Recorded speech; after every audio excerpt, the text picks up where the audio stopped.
Ravens were scouting for the secret rebel base. They needed a game changer. Pieces of the Sky Ripper had surfaced. Bernardo knew that using it could go catastrophically wrong, but he was sure he could figure out how to use it safely. Also, a temple had risen out of empty desert. The Iblis stone was hidden there. It was a danger. It could corrupt its user into a bloodthirsty monster. Maybe he could find a way to use it, to take its power without surrendering to its wickedness. And also, his old friend Lupino needed rescuing. Of course, Renato had a pretty strong suspicion that Lupino had betrayed the rebellion, and he had a gut feeling that he needed to use that to his advantage. The island was windswept desert. No one went there except ostriches and ostrich hunters. The Iblis stone. It would whisper promises in his ear, offer him power for blood. But this time, Renato was sure he could master it. And so, Renato went ostrich hunting.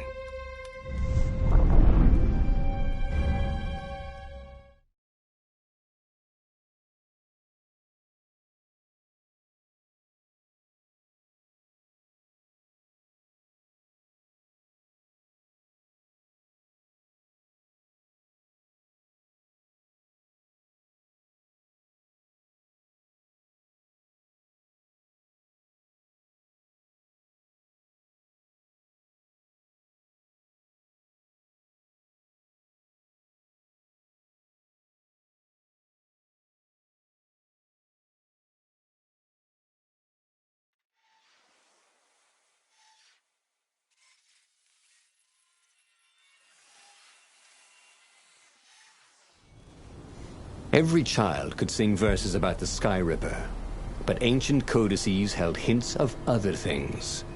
A stone that ate souls, a ruby that drank blood, a jewel only a righteous man could give away. Were all these things the Iblis stone? Long hidden in a buried temple?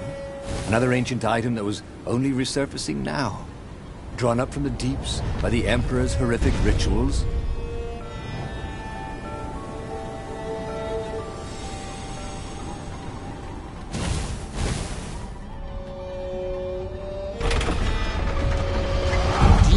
Ever eat fresh food? You don't smell like it.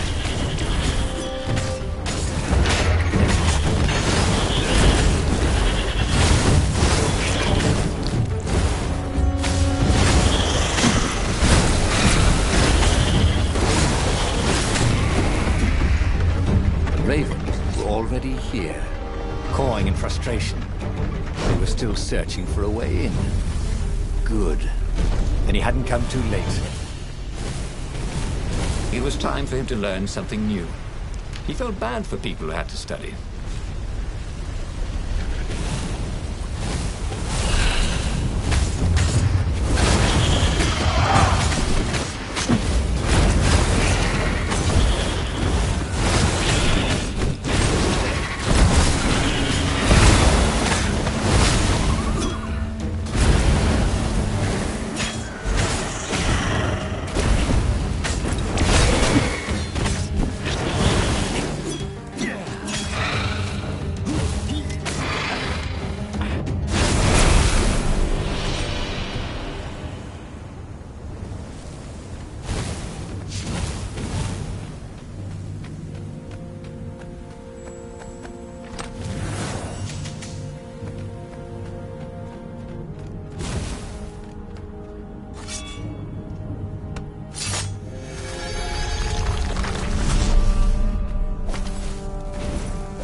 There had to be some way to use the Iblis stone.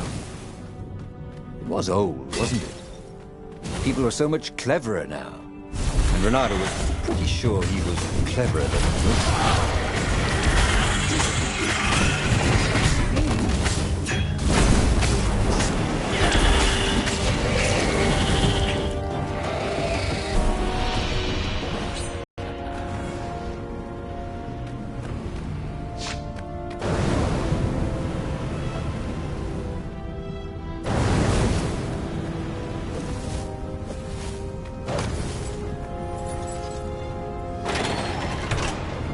Ravens at least could not get past this point. Obviously, the temple builders knew how to deal with tomb raiders.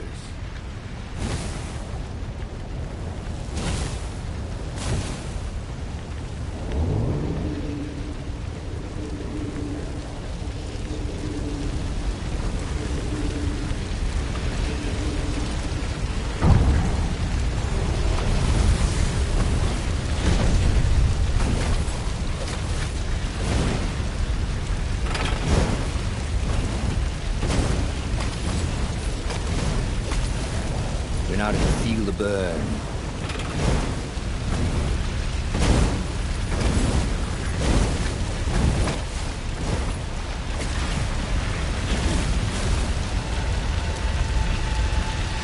It was a stone of the purest blackness. It reflected no light, like a void made solid. Nervous, he picked it up.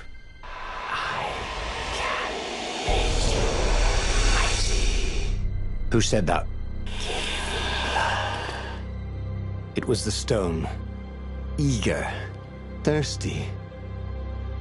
Kill the Emperor's daughter.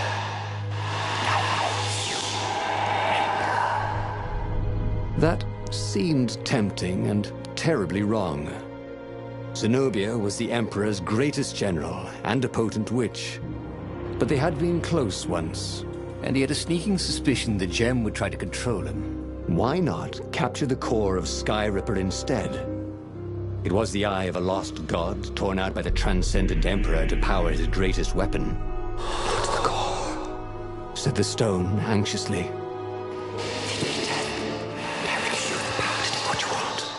But even though Renato knew how evil the gem was, he had a clever plan for dealing with it. The stone bothered him. He hated being told what to do. Wasn't that why he joined the rebellion? Wasn't that why he'd refused to be a soldier?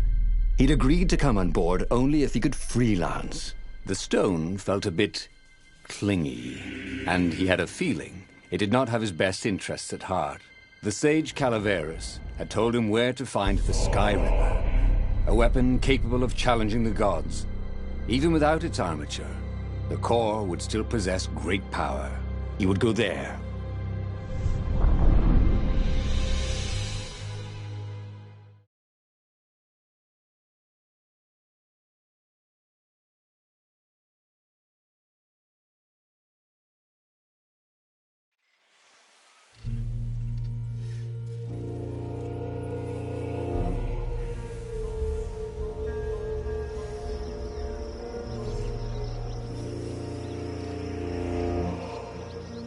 The moment he landed the Farfarer, Renato had a rare feeling of regret.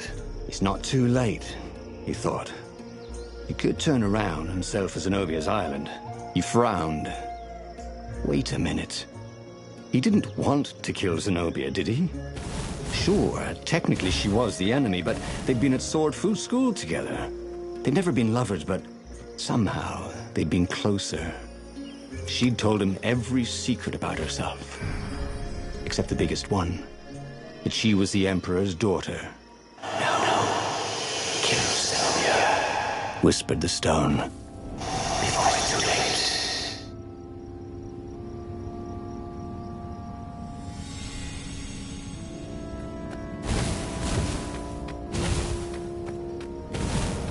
There was something sour in the air. Like the earth had ruptured over something that had been fermenting for a very long time.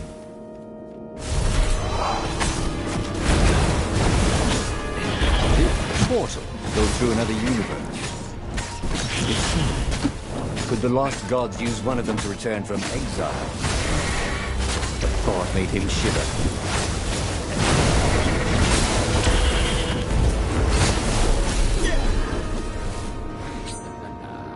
The stone hadn't lied about what it could do for him. With each raven he cut down, he felt a jolt of power flowing into his arm. "You're weak," whispered the stone. "The core will kill you." "Are you afraid of it?" "No, don't be ridiculous." It chuckled. But it's unstable. It If a poison so much as carry it, and if you try to use it, it will explode catastrophically. Renato did not trust rocks that talked in his head. He went onwards.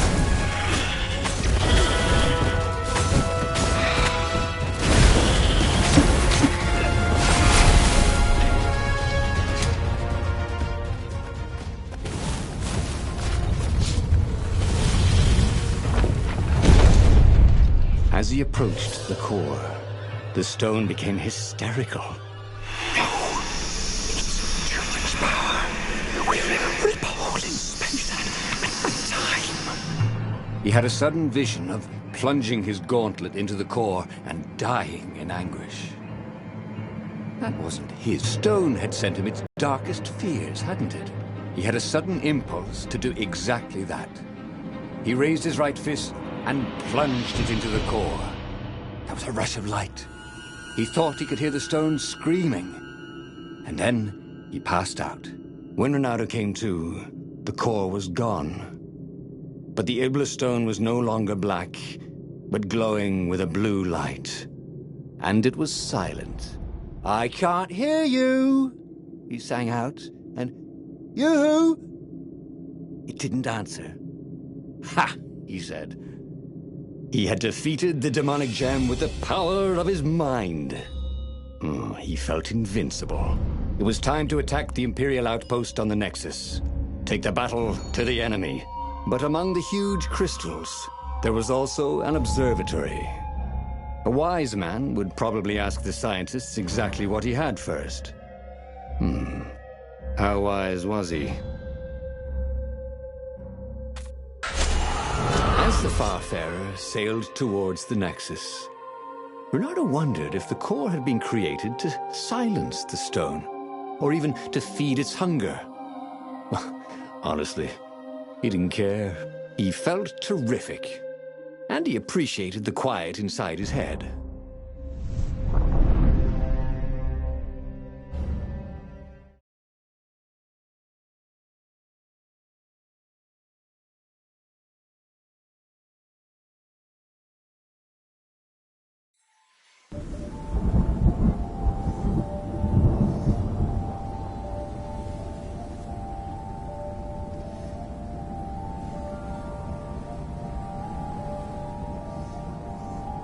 The Nexus was infested with ravens, but that didn't bother Renato. With each death, the converted Iblis stone in his gauntlets glowed brighter, and he felt stronger. Wow. He was getting a bit bloodthirsty, wasn't he? Well, he wasn't worried. He was a warrior. They're supposed to be bloodthirsty.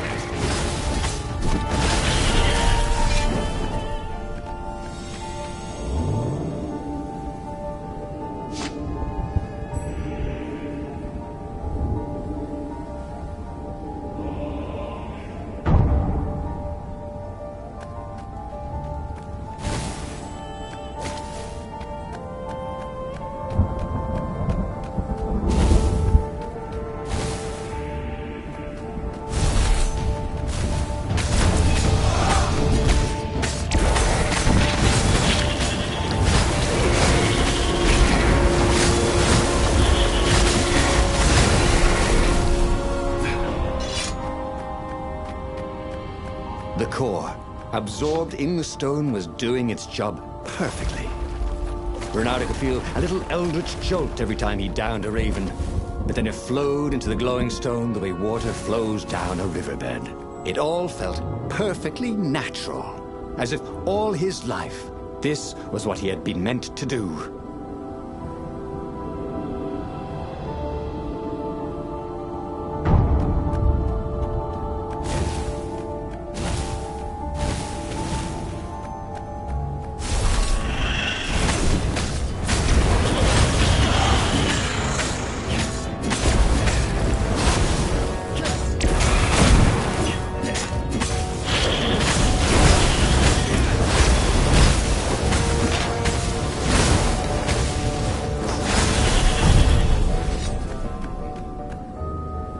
Renato tore through the last remaining guards at the outpost like hot coffee through snow. There was a far speaker toad here. He called the council speaker. He knew she would be thrilled, and she was. She wanted him to come back to base. They had plans to discuss and a medal to give him. A large, golden medal. Great, said Renato.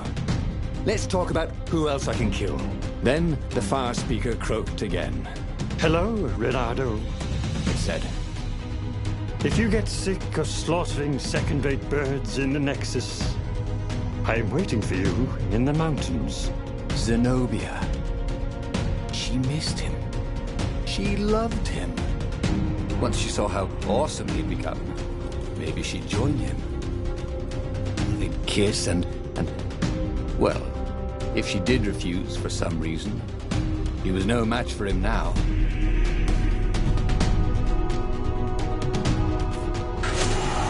Zenobia was taunting him. No doubt she hoped to lure him into a trap. Well, he was nobody's sucker. Especially not hers. He carried victory in his gauntlet. He would go where the council pointed him.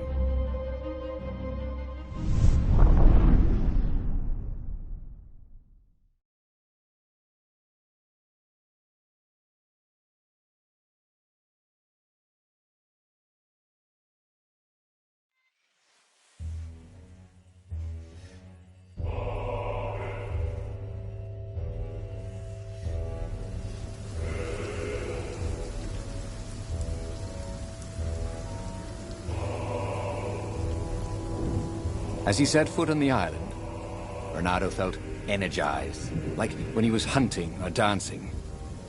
Then he smelt it, the stench of ravens. It was a good thing he was here too, before they tripped over the secret base. He was really saving the council toad's bacon, so to speak.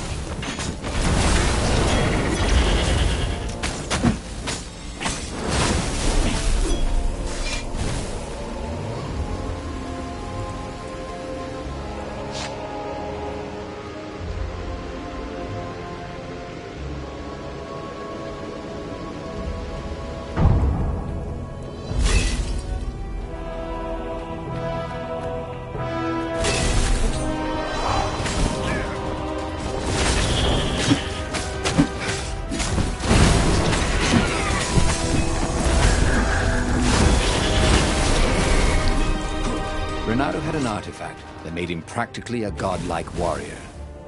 All he had to do now was collect his medal, head for the Imperial fleet, and raise some hell.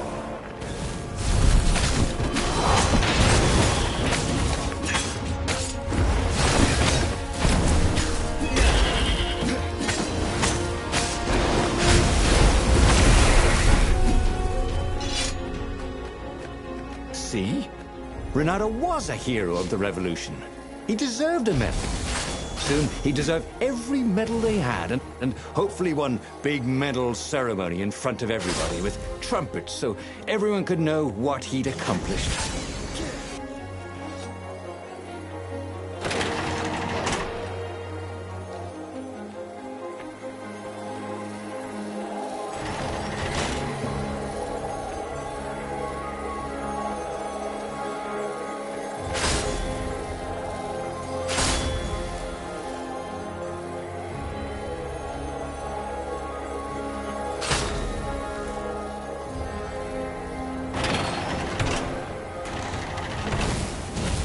Long stairs.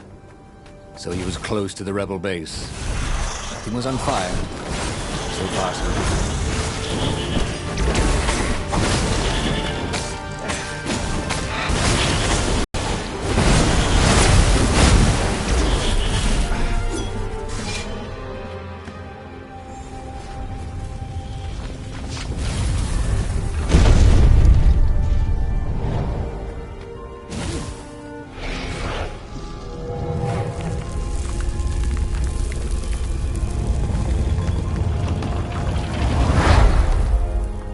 Inside the rebel base, Renato was invited to the council speaker's private chambers. So, this is the Iblis stone? He said. I can feel its power. Renato told her how he had fed the core to the stone and made something even more useful than either. Crazy like a fox, she croaked. And Renato chuckled as if he'd never heard the joke before. We've given you the best quarters and a bottle of Tantalonian firewater. All for you. So they'd remembered. He woke in the morning with the sweetest of hangovers. But the Iblistone was gone from his gauntlet. The corridors were empty, except for a few rebels who looked just as hungover as him. "Come on, you'll miss the battle," they yelled. Renato added sail as the Farfarer scudded across the sky. Who could have taken the Iblistone? Was it some Imperial spy? He would find him, and kill him, and take the stone back.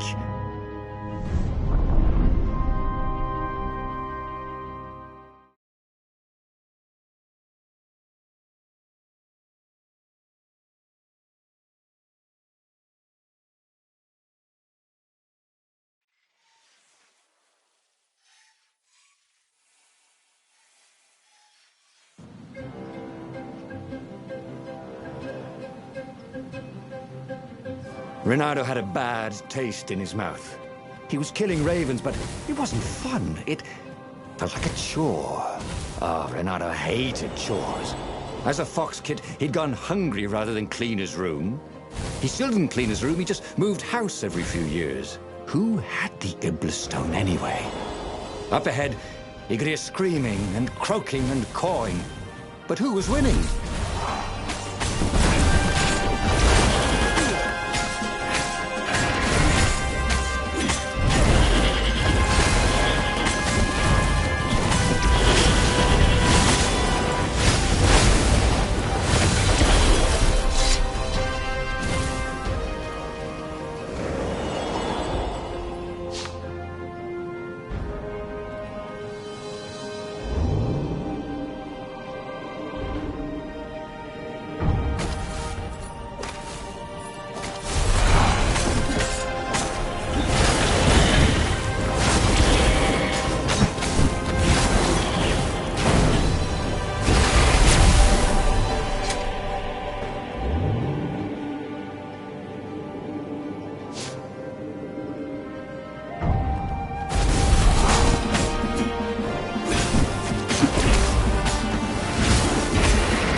As he ran forward, Renato noticed that some ravens were starting to ignore him, just running away.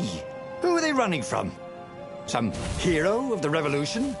If some other so-called hero of the revolution had the stone and tried to take his victory and his medals, Renato's gotta be seriously pissed off. He was the hero, not some other folk.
Finally, Renato came to the Emperor's ship. Zenobia lay dead in front of it. The ship was a wreck. Ravens lay dead, sprawled everywhere. Bloody feathers spattered across the deck and the dock. The council speaker came out. She was waving a sword around like a flag. "Look at me, Reynardo!" she croaked. The Iblis stone on the sword was black as coal. "Now I will be Empress, and all shall tremble before me," she croaked. So the stone had her. It was in her brain, whining for blood. "I'm afraid I can't allow that," said Reynardo, and moved to fight her. Toads are not usually good with swords. Something about the footwork. And the council speaker was not even a warrior. She was always tripping over things, which was quite an impressive achievement when you're a toad. Yet somehow, she was pressing Reynardo backwards as he desperately tried to keep her sword away from his throat. "Look, why don't you keep the stone?" he asked. "You deserve it." "Blood and souls for Iblis," she croaked. "Blood and souls." She got under his guard with her sword. It was just the tip. But sometimes just the tip is enough. He could feel his soul being sucked into the stone. As he died, he felt embarrassed more than anything else.